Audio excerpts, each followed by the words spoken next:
सुबह 10 बजे से लेकर 11 बजे के बीच में उपस्थित हूं आप सबके सामने। आज जिनकी कुंडली लेकर के आया हूं, इनका नाम योगेश्वर। 9 योगेश्वरों की कथा आती है ना भागवत में, ये उनमें से तो नहीं है पर उनका नाम इन्होंने दिया है। बहुत अच्छी बात है। शुरू करते हैं आज का कार्यक्रम। कहीं नहीं जाना है, बिल्कुल बन के रहिएगा। कार्यक्रम के आरंभ में और इनकी कुंडली पे आने से पहले आपको बताऊं, नकुल पराशर शॉर्ट्स के नाम से मैंने जो नया चैनल बनाया है उस पे संगीत में पाठ लाने वाला हूं गीता जी का। जैसा आप लोग मेरे कार्यक्रम में आरंभ में सुनते हैं, वो संपूर्ण एक एक करके एक एक अध्याय लगातार मैं अपनी वाणी में उसे गाने वाला हूं। जल्दी ही आपको वो उस चैनल पे उपलब्ध हो जाएगा। बनाया अभी नहीं है, कोई उसमें उटपटांग चीज़ें नहीं रहेंगी, बस सिर्फ मैं गा दूंगा और उसके अर्थ भी अगर होंगे तो कभी बता दूंगा, पर अभी सिर्फ गीता जी के संगीत में पाठ होंगे। आइए आपको अब मनुस्मृति की बात बता देता हूं। भगवान मनु ने, किसी ने पूछा था, कोई झा जी हैं, उन्होंने लिखा था, लगता है आपने पुराण नहीं पढ़े हैं। स्वयंभुव मनु भगवान कब से हो गए? जबकि मैंने इसके बारे में मनुस्मृति के आरंभ में ही कहा था, भगो अस्ति यस्य स भगवान। स्वयंभुव मनु को भगवान इसलिए कहा गया क्योंकि वो समस्त भोग और ऐश्वर्य के मालिक थे और उसके बाद भी उनके पास ज्ञान और वैराग्य था। इस वजह से ऐसा होने के कारण उन्हें भगवान कहा गया है। क्लियर है? और भी है, कोई एक माता जी हैं या बहन जी हैं, उन्होंने लिखा था कि कमेंट में कि हमारा संविधान सबसे पवित्र ग्रंथ है और पवित्र पुस्तक है, या फिर ऐसा कुछ लिखा था उन्होंने। मुझे तो हंसी आ गई कि कैसे कैसे लोग हैं, अपनी बुद्धि को थोड़े से ऊपर ले जा करके। ग्रंथ नहीं है, वो संविधान है भारत का, और मनुस्मृति संविधान नहीं है, वो ग्रंथ है संपूर्ण मानवता का। क्लियर है? धर्मकोश है। जो इसको नहीं समझेगा वो निश्चित रूप से पतन की ओर उन्मुख है। मैं आप लोगों को 2 मिनट की बात बताऊं, मनुस्मृति की उपादेयता और इसकी स्थिति क्यों बनी। आपके ब्रह्मांड के आरंभ की बात इसमें मैंने बताई थी। इस ग्रंथ में ब्रह्मांड के आरंभ की बात की गई है, सृष्टि के संरचना के काल के बारे में बताया गया है। मनवंतरों की कथा है। मनवंतर, ब्रह्मा जी की आयु, भगवान नारायण की आयु, विष्णु भगवान की आयु के बाद साक्षात भगवान भोलेनाथ की आयु, सभी के आयु, सृष्टि में जीवों के क्रम, जल में बीजाधान कैसे किया, उसके बाद कैसे कैसे सृष्टि का विकास हुआ, फिर उसके बाद मानव जन्म कैसे होता है, गर्भाधान की प्रक्रिया क्या है, वो कैसे कैसे उसके 16 संस्कार कैसे हैं, ये सारी चीज़ों का वर्णन है। उसके बाद ब्राह्मण कुल में जन्मे होने का क्या कर्तव्य होता है, उसके अधिकार क्या क्या हैं, वो कैसे जीवन जिएगा, क्षत्रिय वैश्य शूद्र के परम पुनित कर्तव्य क्या हैं। इसके बाद वो विवाह कैसे करेगा, किससे विवाह करेगा, जितने भी प्रकार के विवाह होते हैं वो कैसे कैसे, उसके नियम क्या हैं, उसकी पद्धतियाँ क्या हैं, ब्राह्मण के कितने कर्म हैं, वो कौन कौन सा काम कर सकता है, अगर उसके पास अध्ययन अध्यापन नहीं है तब वो कौन सा काम कर सकता है, क्षत्रिय कौन सा काम कर सकता है, ये सारी चीज़ें। उसके बाद श्राद्ध की विधि क्या है, तर्पण की विधि क्या है, विवाह में मंत्र, अग्निष्टोम, बलि वैश्वदेव आदि कैसे किए जाते हैं, ये सारी चीज़ें बताई गई हैं। पूजा पाठ, मंत्र जप, ध्यान, योग, प्राणायाम, अष्टांग योग सारी बताई गई हैं। किसके घर में आपको विवाह करना है, किसके घर में विवाह नहीं करना है, ये बताया गया है। भक्ष्याभक्ष का सिद्धांत बताया गया है, क्या खाना है क्या नहीं खाना है, ये मनुस्मृति में बताई गई है। जीवन की पद्धति क्या है, कब जागना है, कब सोना है, कब सूर्य को अर्घ देना है, कब किस तरीके से किसी मंदिर का दर्शन, गर्भस्थ शिशु के सारे संस्कार, पुंसमन से लेकर के निष्क्रमण अभिनय जितने भी हैं सारे। अब बताइए कि क्या आपके भारतीय संविधान में ये बात है? नहीं है, क्योंकि वो अलग चीज़ों को परिभाषित करता है और ये अलग। वो संपूर्ण भारत के वासी जब संविधान के नियम के पालन के योग्य हो जाते हैं तब उन पे संविधान का नियम लागू होता है, पर उससे पहले मानवता का नियम मनुस्मृति बताए। ये अलग नहीं है वेदों से, ये वेदों की व्याख्या है। जैसे पुराण वेदों की व्याख्या, उसी तरीके से ये भी वेद की व्याख्या है और समुचित प्रबंधन किया गया है। बाकी आप लोग ज़्यादा समझदार हैं, अपने धर्म शास्त्रों पे, अपने ग्रंथों पे, अपने गुरुजनों पे, अपने मंदिरों पे और अपने पद्धतियों पे जिसने भी संशय उत्पन्न किए हैं वो निश्चित रूप से अधोगति को प्राप्त हुआ है और उसका विनाश सुनिश्चित है। वो कभी भी न तो राष्ट्र के तौर पे विकास कर सकता है। आप जरा देखिए, हमारे प्रधानमंत्री के, तेजस्वी प्रधानमंत्री के शासनकाल में जिस तरीके से भारत का परचम लहरा रहा है वो आज से पहले बड़ा कमजोर सा था, क्योंकि हमने अपने धर्म को पहचानने की ताकत विकसित की है, चाहे किसी के सहारे या किसी के बाद। ये बात है। आइए अब आपको कार्यक्रम पे लेके आता हूं। इनका जन्म उत्तरायण में हुआ है। शिशिर ऋतु में जन्मे होने से काम रुकेगा और शनि के प्रभाव के कारण भी कई बार व्यक्ति का काम रुकता है। उत्तरायण में जन्मे हैं, इस वजह से आपकी कुंडली सूर्य के लिहाज से बहुत अच्छी होगी और निश्चित रूप से ये अच्छी बात है। मंगलवार कृष्ण पक्ष के एकादशी का जन्म, मंगलवार को जन्मे होने से व्यक्ति में साहस, बल, पराक्रम, युद्ध की नीति, लोगों को समझने की शक्ति, कम्युनिकेट कैसे करना है और अपनी बात कैसे कितनी मजबूती से रखनी है, इसका ज्ञान बिल्कुल ही व्यक्ति को होता है। आगे बढ़ने के बाद अगर बता दूं तो इनका जन्म जो हुआ है वो कृष्ण पक्ष के एकादशी को हुआ है। ये ठीक नहीं है, ये बिल्कुल भी ठीक नहीं है मेरे हिसाब से। चंद्रमा भी अष्टम में है और कृष्ण पक्ष के एकादशी के हैं, इस वजह से धन बचाने में दिक्कत होगी। बजट बना करके किसी भी काम पे खर्च करने की कोशिश करें। एक ही बार में आप सारा धन और सारा पैसा किसी भी बिजनेस में नहीं लगा सकते। किसी पे विश्वास करने से पहले आपको 50 बार सोचना चाहिए। खुद के प्रतिबिंब को कैसे और भी ज़्यादा सुधारा जाए, इस वजह से अपने बिंब पे काम करिए। अपने सेहत पे ध्यान रखने की आवश्यकता, लोगों को समझने की शैली, लोगों को समझने की ताकत, आपका कोई फायदा ना उठाए ऐसा विचार रखना होगा, क्योंकि ये चंद्रमा ऐसे विचारों में उन्नति नहीं मिलती और कई बार विचार बोधगम्य नहीं बन पाते। कई बार व्यक्ति अपना प्रभाव समुचित तरीके से समाज को नहीं दे पाता है और साथ ही साथ धन कमाने के लिए उसे कई बार प्राइवेट सेक्टर पे डिपेंड रहना पड़ता है या फिर अपने कामों पे उसे आश्रित होना पड़ता है। आप जब तक अपना काम नहीं करेंगे तब तक आपको सफलता मिलने में चूक जाएंगे। एक के बाद एक मूल नक्षत्र के भी जन्मे हैं, इस वजह से आरंभ में थोड़ी दिक्कत होती है कोई भी काम करने में। बाद में चल करके वो निश्चित ही व्यक्ति श्रेष्ठ हो जाता है और महात्मा बन जाता है। महात्मा बनने का मतलब है शुद्ध बन जाता है।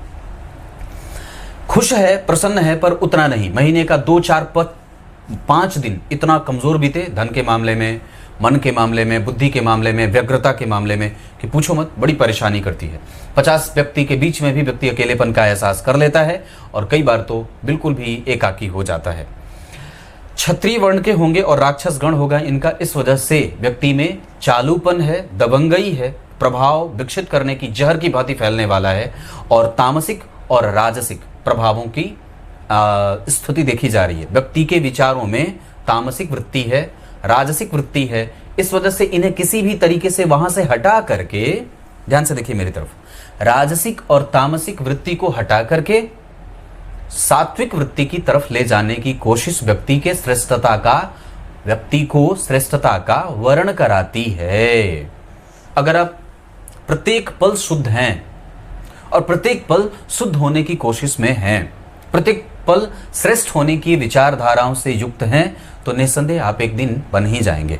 और ये आपको सबसे पहले अपने पद्धति पे जीने से मिल जाता है। जैसे आपका भोजन, आपके जीने का तरीका, आपके रहन सहन का स्तर कैसा है और आप किस वातावरण में अपने आप को कैसे रख रहे हैं, सामने वाले को समझने की शक्ति, उसकी बातों की विवेचन की स्थिति अपने मन में ले जा करके। और जब तक मैं समझता हूं कि राजसिक और तामसिक वृत्ति से व्यक्ति ऊपर नहीं उठेगा और सात्विकता के साथ अपना तादात्म्य नहीं बनाएगा, तब तक वो ऐसे ही उधेड़ बुन में लगा रहेगा और निश्चित रूप से उसके न तो धन को सही गति मिलेगी, मतलब सही दिशा मिलेगी, और न ही उसके मन को सही दिशा मिलेगी। क्योंकि उद्वेगीपन का जो स्वभाव होता है वो व्यक्ति को कभी भी और व्यक्ति के चित्त को कभी भी एकाग्र नहीं होने देता। आपको लगता है कि आप कई बार लगातार कोई काम नहीं कर पाते हैं, कई बार आप व्यग्र हो जाते हैं, बहुत जल्दी ही किसी पे बोल बैठते हैं, प्रतिक्रिया दे देते हैं। आपको एक बड़ी अच्छी बात है बताता हूं, पुराण की बात है। जो व्यक्ति बिल्कुल साधुता के भावों में जाने वाला है या निरंतर उसमें जाने की कोशिश में लगा है, जो किसी भी दुखदाई वस्तु के प्राप्त हो जाने से भी खुश हो जाता है और बहुत अच्छी और प्रसन्नता देने वाली वस्तु के प्राप्त होने पर भी दुख नहीं करता और सुख नहीं करता, जो क्रोध नहीं करता, जो संयम से जीवन जीता है। मुझे पसंद तो बहुत है काला जामुन, रसगुल्ला, पर फिर भी मैं खाऊंगा नहीं क्योंकि मेरा उससे चित्त भटकेगा, क्योंकि मेरे जिह्वा को वो चीज़ प्यारी लगेगी, इस वजह से मैं उसे परेशान करूंगा और मैं भी परेशान होऊंगा, मेरी जिह्वा भी परेशान होगी खाने के लिए। इस वजह से वो संयमित होकर के जीवन जी ले। सामने बाजार में भरा पड़ा है सारा चीज़ खाने वाला, पर फिर भी अपने सेहत का ख्याल करके उसकी चिंता करके मुझे उसका भोग नहीं लगाना है, वो भोग नहीं लगाना है जो मेरे घर के ठाकुर जी को नहीं लगेगा। ये संयम है। तो ऐसे युक्त होकर के जो व्यक्ति जीवन जिए, कम से कम वो पुनरागमन से छूट जाता है। ये ग्रंथ की बात है, सच्ची बात है, बता रहा हूं विश्वास के साथ। अगर आप बहुत जबरदस्ती प्रतिक्रिया नहीं देते, बहुत क्रोध नहीं, एकदम बिल्कुल शांत हैं, कोई बात नहीं, कोई बात नहीं, कोई बात नहीं, ठीक है, हर एक स्थिति में बिल्कुल ही अपने आप को नपुंसक बना लिया और धर्म के प्रति बिल्कुल ही मजबूती से उपस्थित हो गए। धार्मिक कृत्य, मंदिर की सेवा, ठाकुर जी की सेवा, मंदिर में दान, ब्राह्मणों का आदर, माता पिता का सत्कार, गुरुजनों की सेवा, उनकी सेवा आदि में उनके आज्ञा का पालन, इन सब में आपको स्वार्थी हो जाना है। इन सभी चीजों में आपको स्वार्थी होकर के आगे बढ़ जाना है।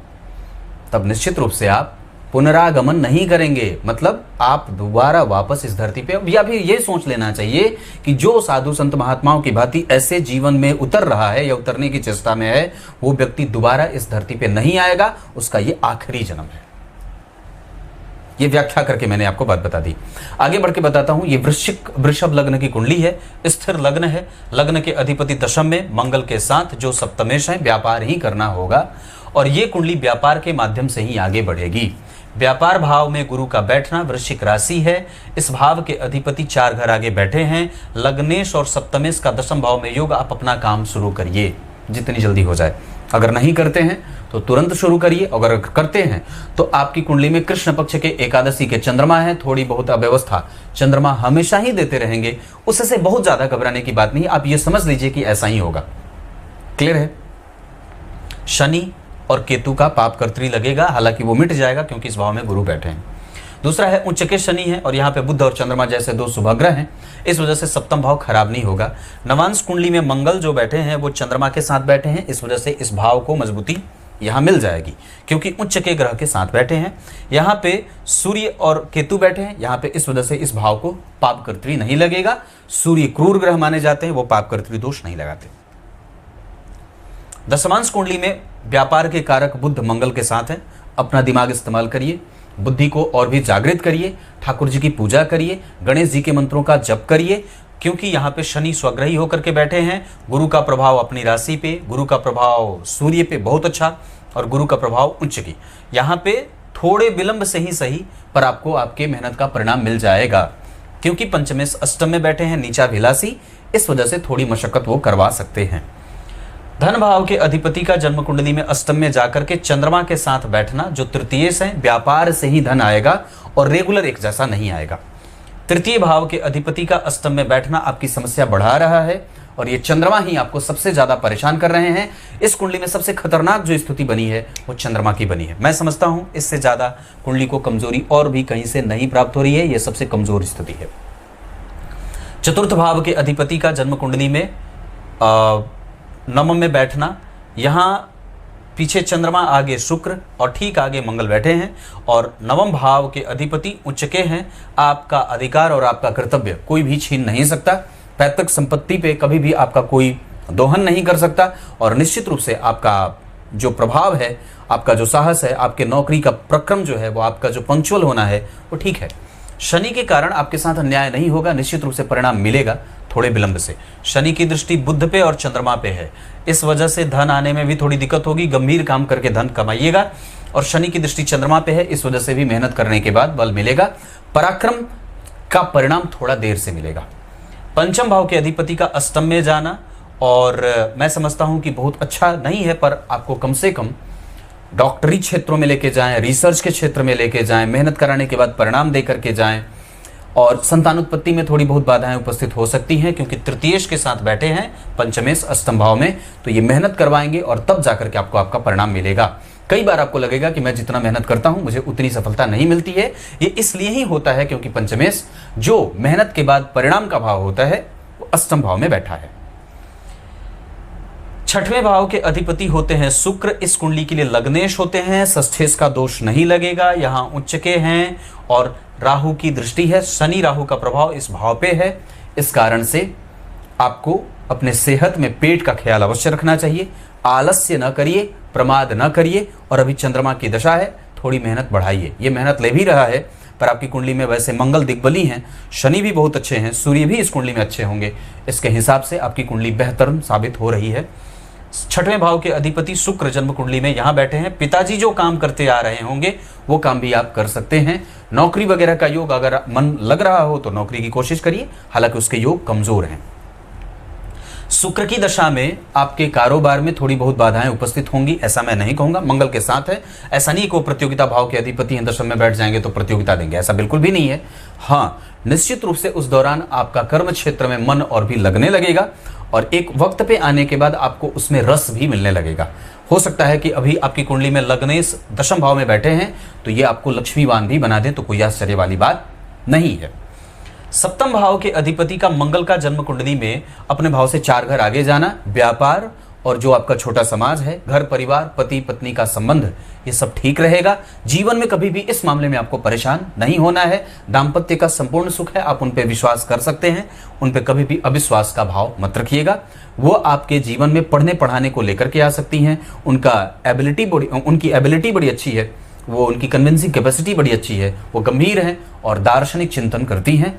लाभ के लिए, आपके लाभ के लिए वो चिंतित भी रहेंगी, ये ऐसी बात है। अष्टम भाव बुध और चंद्रमा का है, केतु के संग बैठे हैं, इस वजह से पेट की समस्या बनती है, नाभि के नीचे का क्षेत्र प्रभावित होता है, बुद्धि कई बार कमजोर होती है, निर्णय लेने की क्षमता प्रभावित होती है और कई बार आप जल्दी ही किसी पे विश्वास करके अपना नुकसान भी करते हैं। ये काम बंद कर दीजिए।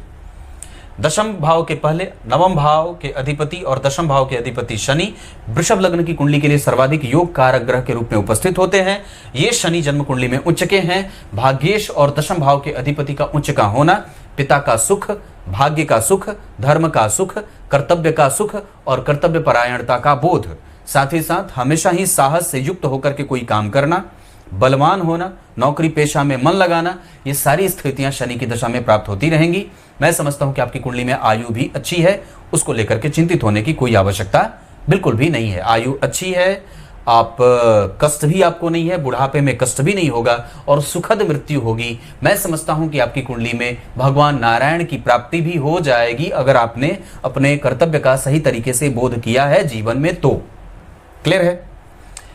दशम भाव दिग्बली मंगल और लग्नेश के साथ बैठे होने से यहां गड़बड़ नहीं होगी। अकेले अकेले अगर बैठे होते तो करियर कंफ्यूज होता, पर यहां पे दोनों एक साथ बैठे हैं। मैं समझता हूं कि व्यापार ही आपके लिए सबसे ज्यादा बढ़िया रहेगा, उससे बढ़िया आपके लिए कुछ भी नहीं है। एकादशवें भाव के अधिपति का लग्न में देखना यह संपूर्ण प्राप्त करवा दे। गुरु की दृष्टि लाभ देगी, गुरु की दृष्टि गंभीरता देगी और गुरु की दृष्टि पराक्रम का सुख देगी। ऐसी स्थिति में व्यक्ति का कम्युनिकेशन, व्यक्ति का बाजार, व्यक्ति की यात्रा, छोटी मोटी यात्राएं, यात्राओं का सुख, तीर्थ यात्रा में जाना। गुरु यहाँ वृश्चिक राशि में बैठे हैं, इस वजह से व्यक्ति तीर्थ यात्रा में जाता है। और निस्संदेह मैंने क्या बात बताई थी, चौथे, पांचवें, सातवें, नौवें, दसवें भाव के अधिपति या इन भावों में कर्क के गुरु हों, वृश्चिक के गुरु हों या मीन के गुरु हों, वृश्चिक के गुरु हों तो व्यक्ति तीर्थ यात्रा में जाता है। गुरु की दशा हो या कभी भी गुरु का अंतर्प्रदान, कभी भी आप व्यक्ति तीर्थ यात्रा के प्रति उसका भाव सकारात्मक होता है। तीर्थ यात्रा में जाने के नियम, जिस दिन जाएं उस दिन भक्षण न करें, अन्न का मांसाहार बिल्कुल भी न करें और भोजन बिल्कुल शुद्ध करें, फल और शाक का सेवन करें और उपवास व्रत आदि करें। तीर्थ यात्रा में जाने के बाद उस जगह की जो पवित्र नदी है उस नदी में सीधे स्नान ना करें, उसके पहले किसी होटल आदि रेस्टोरेंट में रुक करके कम से कम स्नान कर लें, तब जाकर के तीर्थ के नदी में स्नान करें। नदी में जाने के बाद साबुन वगैरह का प्रयोग ना करें, नदी के मिट्टी से ही स्नान करने की कोशिश करें। नदी में जाकर के कभी भी अटखेलियां और आनंद नहीं लेना चाहिए। उस जल को जितना ज्यादा हो सके शुद्ध और साफ रखने की कोशिश करनी चाहिए। वो आपके मैल को साफ करने के लिए नहीं बनाया गया है, अंदर के मन को और मैल को साफ करने के लिए बनाया गया है। परमात्मा के द्वारा उसकी सिद्धि ऐसे ही हो जाती है। ये नहीं कि रगड़ रगड़ के और खूब जल विहार कर रहे हैं, उसके लिए नदियों का उपभोग नहीं करना चाहिए। 12वें भाव के अधिपति मंगल हैं, जन्म कुंडली में बैठे हैं दशम स्थान में। ऐसी स्थिति में व्यक्ति अपने से बड़े लोगों का, समाज के लिए, लोगों को देने के लिए हमेशा ही तत्पर रहता है, पर कई बार उसके पास होता ही नहीं है। इस वजह से वो कई बार मन महसूस करके रह जाता है। क्लियर है?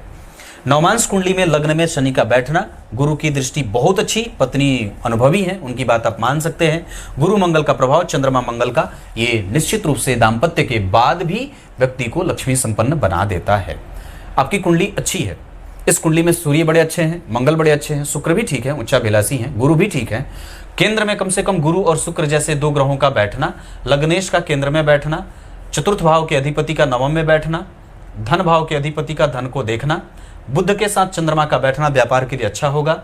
एकादशवें भाव के अधिपति का जन्म कुंडली में एकादशवें भाव को देखना, तो एकादशवां भाव बलवान, शुक्र बलवान, मंगल और शुक्र बढ़िया, सूर्य बढ़िया, गुरु बढ़िया, शनि बढ़िया, कमजोर नहीं है। एकमात्र कमजोरी और वो है चंद्रमा का अष्टम में जाना, बस। शनि के ऊपर राहु का प्रभाव, पर गुरु किसी भी पापग्रह के प्रभाव में नहीं है। इस वजह से आपका भाव, आपका खर्च, आपका व्यय जो गलत नहीं है और आप शुद्ध अंतःकरण के हैं, आप गंभीर हैं और समाज में आपका मान हमेशा ही बना रहेगा। पर स्वास्थ्य में पेट का ख्याल अवश्य रखिएगा, जननांगों में कोई गड़बड़ी न हो, इसका भी ध्यान रखना चाहिए। वृषभ लग्न के हैं, ऐसी अवस्था में आपकी कुंडली में शुक्रवार का दिन बहुत अच्छा रहेगा और शनिवार का दिन बहुत अच्छा रहेगा।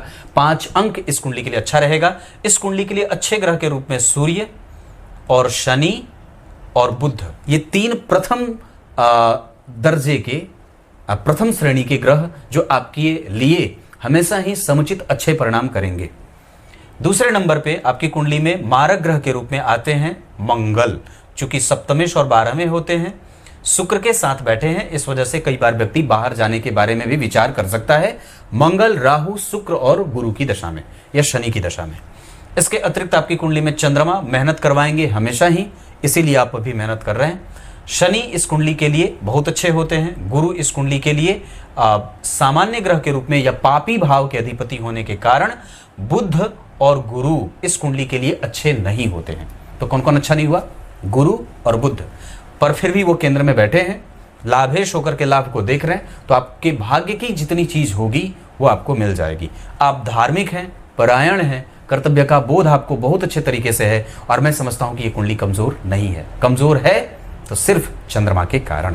शिव जी की पूजा, शिव जी के मंदिर का दर्शन, तिल का दान, पीपल के वृक्ष की परिक्रमा और गणेश कवच का पाठ, गणेश कवच और सूर्य को अर्घ। इस कुंडली के हिसाब से रुद्राक्ष धारण कर सकते हैं, रक्त चंदन की माला धारण कर सकते हैं, तुलसी की माला अवश्य धारण करते रहिए। आप वृषभ लग्न के हैं, माता दुर्गा के मंदिर का दर्शन भी आपके लिए बहुत ज्यादा लाभकारी हो जाएगा। रत्न के आधार पे आपकी कुंडली में मैं जो देख रहा हूं उसमें सबसे बढ़िया जो बात बन रही है, उसके आधार पे आप निश्चित रूप से शुक्र का रत्न ओपल या सफेद पुखराज धारण कर सकते हैं चांदी में, तर्जनी उंगली में शुक्रवार को। कुछ इसी तरीके से आज के कार्यक्रम का समापन करते हैं। दिशा इस कुंडली के लिए धन कमाने के लिए बहुत अच्छी उत्तर रहेगी। नक्षत्र के आधार पर इस कुंडली में धनिष्ठा, स्वाति, अनुराधा, उत्तराषाढ़ा और पुनर्वसु, हस्त, ये सब नक्षत्र अच्छे रहेंगे। दिन शुक्रवार का बहुत अच्छा रहेगा। नक्षत्र के हिसाब से सूर्य जिस नक्षत्र में बैठे हैं, धनिष्ठा नक्षत्र में, डिग्री है 25। इस वजह से मैं समझता हूं कि उनके पास अपने चीज को समझने की शक्ति बहुत अच्छी है। चाहे वो जो कह दे उस पर वो अडिग रह करके काम करना चाहता है। चंद्रमा मूल के हैं, आपका काम रुकेगा और कंफ्यूजन देंगे। मंगल आपकी कुंडली में पूर्वा भाद्रपद के हैं, जिस स्थिति में वो बैठे हैं, और गुरु से केंद्र में है। इस वजह से कम उनका बल बढ़ेगा और आपके कर्तव्यों का बोध आपको होता रहेगा। आपकी सामाजिकता हमेशा ही बरकरार रहेगी। बुध जिस स्थिति में बैठे हैं उसके आधार पर उनकी जो स्थिति बन रही है उसमें विलक्षणता आ रही है, तार्किकता आ रही है, नौकरी का भाव आ रहा है, पिता की सेवा की स्थिति आ रही है और कई बार व्यक्ति निर्णय लेने में कमजोर भी हो रहा है। जल्दबाजीपन की प्रवृत्ति भी है। गुरु आपकी कुंडली में जिस स्थिति में बैठे हैं उसके आधार पर आप में न्यायिकता आ रही है। उसके बाद आपको अनुशासित बना रहे हैं, सत्य और असत्य के बीच का भेद पता चलवा रहे हैं और आपका व्यय गलत जगह पे जाने से रोक रहे हैं। ये स्वतः होता जाएगा, आपको कुछ भी अलग से करने की आवश्यकता नहीं है। आपको करना सिर्फ इतना है जितना मैंने बताया है पूजा पाठ में। शुक्र जिस स्थिति में बैठे हैं उसके आधार पर आपका व्यय हो रहा है और आपकी बुद्धि को भ्रमित कर रहे हैं। कई बार आपको जल्दी जल्दी पाने की जल्दबाजी लगी रहती है और कई बार आप जल्दी ही सब कुछ सामने परोसना चाहते हैं और कई बार वो जल्दबाजीपन से युक्त होकर के किसी भी निर्णय तक पहुंच जाता है और मन का चंचल है। शुक्र के बाद शनि जिस स्थिति में बैठे हैं उसके आधार पर आपको रोग दे रहे हैं, आलस्य दे रहे हैं, प्रमाद दे रहे हैं और कई बार बहुत ज़्यादा प्रैक्टिकल हो जाने का भाव भी अपनी दशा में मिल सकता है। राहु आपकी कुंडली में अच्छे नहीं बैठे हैं, हालांकि जिस राशि में बैठे हैं उस राशि का अधिपति देख रहा है पर उस पर किसी भी शुभ ग्रह का कोई प्रभाव नहीं है। इस वजह से उनकी दशा मैं बता दूं तो वो थोड़ी बहुत कष्ट की स्थिति में है, हालांकि उसके अच्छे परिणाम भी आपको उनकी दशाओं में मिल जाएंगे। यह आपकी कुंडली है। सूर्य और चंद्रमा आपकी कुंडली में और भी बलवान हो सकते हैं। पद्धति में जीवन जीने की कोशिश करिए, नियम से जागिए और नियम से सोइए। शिव जी के मंदिर का दर्शन और उनके मंदिर का धोना बहुत ज्यादा श्रेष्ठ होगा। मंगल आपकी कुंडली में अच्छे परिणाम में नहीं है, इस वजह से और भी मेहनत बढ़ाइए, एक्सरसाइज करिए, भागिए, दौड़िए और कम से कम गाय की सेवा करिए। बुध आपकी कुंडली में मृतप्राय है, निर्णय जल्दबाजी में मत लीजिएगा, किसी बड़े बुजुर्ग की सेवा आपको इसका फल देती रहेगी। गुरु बहुत अच्छे बैठे हैं, मैं समझता हूं वो ठीक हैं, अपनी दशाओं में वो बहुत सारा चीज आपको दे सकते हैं। हालांकि वो पापी भाव के अधिपति हैं, इस वजह से कभी कभी पापाचार भी करेंगे, कभी भी बुद्धि भ्रमित हो सकती है। कई बार व्यक्ति बहुत ज्यादा दे देता है और खुद को खाली रख लेता है। शुक्र जिस स्थिति में बैठे हैं उसके आधार पर उनके पास अनुभव है पर उसका फायदा नहीं मिल रहा है। व्यय करने के पहले विचार करें। कोई भी कपड़ा खरीदना हो, साबुन खरीदना हो, शैम्पू खरीदना हो, तेल खरीदना हो, कोई भी कॉस्मेटिक चीज खरीदनी हो, कोई भी सांसारिक वस्तु खरीदनी हो तो उसमें आप अपने आप को और भी मिमेकेबल बना सकते हैं। शनि, राहु और केतु आपकी कुंडली में 50% के परिणाम के साथ है। भाग्य का 50% का सुख मिल रहा है। मंदिर का दर्शन आवश्यक है, गुरुजनों की सेवा आवश्यक है, माता पिता का सत्कार और उनकी सेवा बहुत ज्यादा आपको बल देगी। होरा कुंडली के आधार पे मैं जो बात देख रहा हूं उसके आधार पे आपकी कुंडली में चंद्रमा, केतु, राहु, सूर्य और शनि ये जिस अंश पे बैठे हैं उसके आधार पर आपसे ये मेहनत भी करवाएंगे और तब जाकर के परिणाम देंगे। मतलब इनकी दशाएं आपके लिए अच्छी साबित होंगी, धनदायक होंगी। बाकी इनके अतिरिक्त जितने भी ग्रह हैं वो आपको सुकून देंगे मानसिक रूप से। इस कुंडली में लग्न के अधिपति का दशम में जाना बहुत अच्छा, धन के अधिपति का धन को देखना बहुत अच्छा, धन योग है। तृतीय भाव के अधिपति का जन्म कुंडली में अष्टम में जाना ठीक नहीं है, यह दारिद्र दोष है। चतुर्थ के अधिपति का नवम में जाना बहुत बढ़िया है, माता की सेवा करेगा। पंचम भाव के अधिपति का अष्टम में जाना संतान में दिक्कत और संतान से दूरी, मतभेद और कई बार वैचारिक असर होता है। छठवें भाव के अधिपति का दशम में जाना यह ठीक होगा, हालांकि उसमें कर्म क्षेत्र में और नौकरी में कई बार बाधाएं उपस्थित होती रहेंगी। सप्तम भाव के अधिपति का चतुर्थ में जाना, केंद्र में पापग्रह की राशि, पापग्रह का केंद्र में बैठना बहुत अच्छा होगा। नवम भाव के अधिपति, अष्टम भाव के अधिपति का जन्म कुंडली में सप्तम में आकर के लग्न को देखना, आयु, रिसर्च, खोजबीन और प्रतिक्रिया और साथ ही साथ चिंतन और उसके बाद गंभीर होना और अपने आप को और भी ज्यादा गंभीरता से पेश करना, प्रस्तुत करना, यह सब गुरु देंगे। दशम भाव से पहले नवम भाव के अधिपति का छठवें में जाना ठीक नहीं होता, भाग्य को अवरोध मिलता है। दशम भाव के अधिपति का छठवें में जाना ठीक नहीं होता, ये कई बार कर्म क्षेत्र को दिक्कत में लेके जाते हैं, पिता को रोगी बनाते हैं, हालांकि पिता नौकरी वाले होते देखे जाते हैं। एकादशवें भाव के अधिपति का अपने भाव से पंचमस्थ जाना बहुत बढ़िया होगा। नवम पंचम का संबंध अपने भाव से शुभ ग्रह का जाना बहुत अच्छा होता है। 12वें भाव के अधिपति का दशम में आकर के लग्न को देखना, व्यग्रता, चिंता और कई बार जल्दबाजीपन की प्रवृत्ति, इस पे बाज आ जाएगी। और भी आपने जो प्रश्न पूछे हैं उसके आधार पर आपने सबसे पहले पूछा है मेरा आगे का भविष्य कैसा। अभी मंगल की दशा आ रही है, घबराइए मत। मैं समझता हूं कि वो आपके कारोबार को और भी स्थापित करेंगे, क्योंकि वो विदेशों से भी आपके संबंध बना सकते हैं और आपके व्यापार को बल दे सकते हैं। ठीक है, वो खराब नहीं है। सप्तमेश व्यापार का अधिपति लग्नेश के साथ बैठा है और मैं समझता हूं कि ये ठीक होगा। उनके पास बल निश्चित रूप से वृद्ध होकर के बैठे हैं, इस वजह से थोड़ी गड़बड़ी हो सकती है, पर वो एक बहुत आसान बात होगी। नौकरी से बाहर जाकर के अगर आप कुछ भी करना चाहते हैं तो मैं समझता हूं कि हार्डवेयर बहुत अच्छा रहेगा, बिल्डिंग से संबंधित कारोबार बहुत अच्छा रहेगा, कंस्ट्रक्शन कंपनी ज्वाइन कर सकते हैं। इसके अतिरिक्त केमिकल और मैकेनिक्स, सिविल, ये सब आपकी कुंडली में बहुत अच्छे बनते हैं। मोटर व्हीकल्स और उनके पार्ट्स बहुत अच्छे हैं, ट्रांसपोर्ट बहुत अच्छा है और बिल्डिंग मटेरियल का काम बहुत अच्छा रहेगा। ये सब आपके काम अच्छे रहेंगे। कोई भी अच्छा काम करना हो, कोई बड़ा काम करना हो, कोई जमीन वगैरह खरीदनी हो तो शनि की दशा और इसके बाद सूर्य की दशा, साथ ही साथ मंगल में शनि, मंगल में सूर्य आए तो आप ये काम कर सकते हैं। इसके अतिरिक्त बता दूं, पारिवारिक जीवन आपकी कुंडली में ठीक है, माता का सुख आपकी कुंडली में बहुत अच्छा देख रहा हूं, और इसके अतिरिक्त आपकी कुंडली में माता पिता का प्रभाव ठीक है, खराब नहीं है। एक बात और बता देता हूं, पैसे से संबंधित समस्या इस कुंडली में सिर्फ चंद्रमा के कारण हो रही है, जिसका समाधान मैंने बताया है। बस इतनी सी बात है। अर्थ भाव में यहां पे अगर राहु बैठेंगे तो गड़बड़ी होगी, है ना। हालांकि अगर बुध ने उन्हें नहीं देखा होता और चंद्रमा अगर अष्टम भाव में नहीं बैठे होते तो आपको यह परेशानी भी नहीं होती। आपकी कुंडली में दाम्पत्य है, पत्नी अनुभवी है, उनको सुन लिया करिएगा तो गड़बड़ी नहीं होगी। तब तक के लिए बहुत बहुत नमस्कार।